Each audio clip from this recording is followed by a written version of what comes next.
Pemirsa, masih bersama kami di Presisi Siang. Kita beralih ke informasi mancanegara. Pemirsa, perang Israel-Hamas telah berlangsung setahun lebih dan di tengah seruan gencatan senjata, peperangan justru meluas ke Lebanon. Amerika Serikat kembali menegaskan dukungan hak Israel membela diri sambil terus mencari solusi diplomatik untuk mengakhiri jatuhnya semakin banyak korban di Gaza maupun Lebanon. Berikut laporan Yuni Salim dari VOA. Perang Israel-Hamas telah berlangsung 1 tahun lebih dan tanda-tanda peredaan konflik belum juga terlihat. It will be 1 year. Yeah, I mean, I did not expect it to go this long. Growing up as a Palestinian, we unfortunately are used to the kind of attacks, what the Israeli ministers call like mowing the lawn. That's how they put it. They mow the lawn every couple of years or once a year.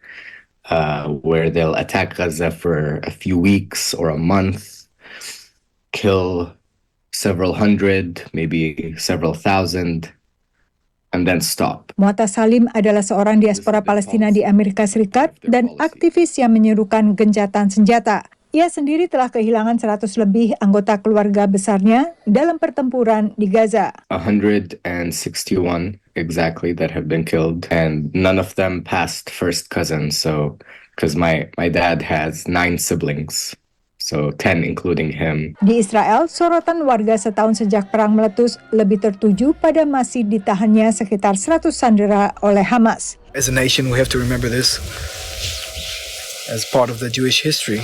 To remember, but personally, if you ask me, I'd like to live my life, just look forward, live in peace.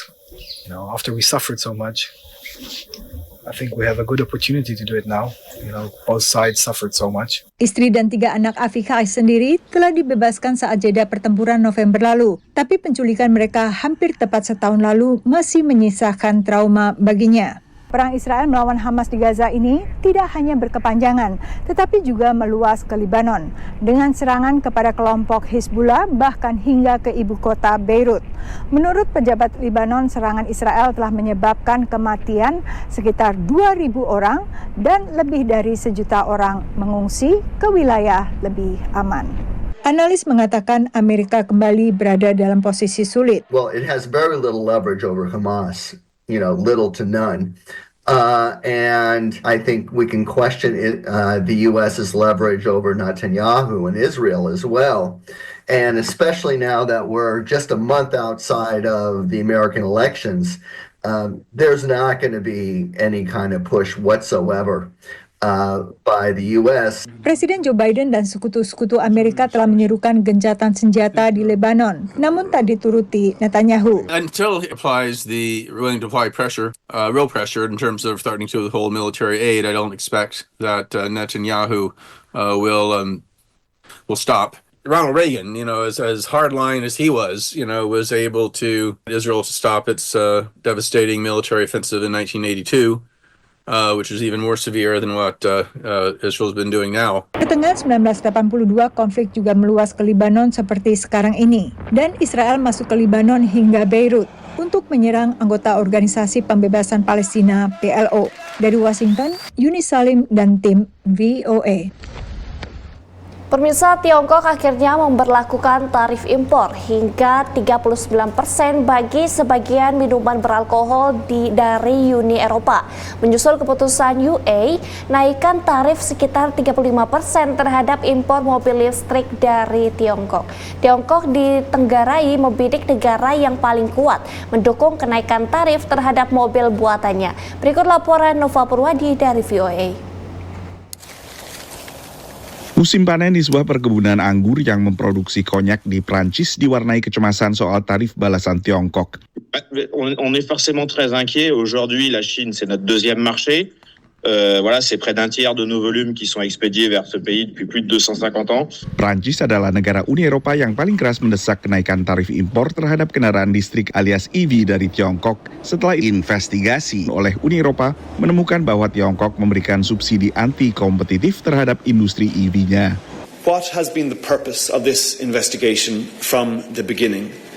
The purpose has been to establish, or rather re-establish, a level playing field so that the goals pertaining to electric vehicles and overall, green goals, let's say, for the EU can be achieved in a fair way. We do not, and we never have wanted to, impose tariffs in this case for the sake of imposing tariffs. Sementara Jerman yang memiliki perekonomian terbesar di Eropa menolak tarif yang dikhawatirkan bisa dibalas dengan tarif terhadap industri otomotif Jerman. Die europäische Automobilindustrie und insbesondere die deutsche lebt vom Export. 70% unserer Arbeitsplätze hängen davon ab. Die jetzige Entscheidung kann zu neuen Handelskonflikten führen, zu einer Protektionismusspirale, mit der auf Zölle mit weiteren Zöllen reagiert wird, und das ist nachträglich für uns. Tiongkok telah memulai pengkajian impor sebagian produk daging dan susu dari Eropa. Tapi pemerintah di Brussels maupun di Beijing mengatakan akan terus bernegosiasi. Ultimately, the EU market provides the opportunity for the bulk of Chinese EV exports. So China needs the EU as much as we need China. And that's why I think there will be some sort of friendlier, retaliation or friendlier actions as such. Uni Eropa berdalih tarif ini akan melindungi industri otomotif Eropa yang mempekerjakan 14 juta orang, dan tarif ini tak melanggar aturan Organisasi Perdagangan Dunia WTO. The tariffs are very differentiated compared to the company and based on the individual levels of subsidization. And I think that's what makes those tariffs actually quite compatible, from what I understand, with WTO rules. Tarif serupa oleh Kanada sebelumnya telah digugat Tiongkok ke WTO. Kanada mulai memberlakukan tarif tinggi ini pada awal Oktober yang juga dikenakan kepada sejumlah ekspor logam dari Tiongkok. Lalu Amerika Serikat mengenakan tarif tinggi pada Agustus juga dengan alasan bahwa berbagai subsidi yang diberikan Tiongkok kepada industri EV-nya adalah praktek anti kompetitif. Dari Washington DC, saya Nova Purwadi dan tim VOA. Pemirsa, puluhan personel polisi cilik mendapatkan penghargaan dari Kapolres Palopo berkat raihan prestasi dalam lomba hari ulang tahun Lantas ke-69. Informasinya akan kami hadirkan usai jeda berikut ini.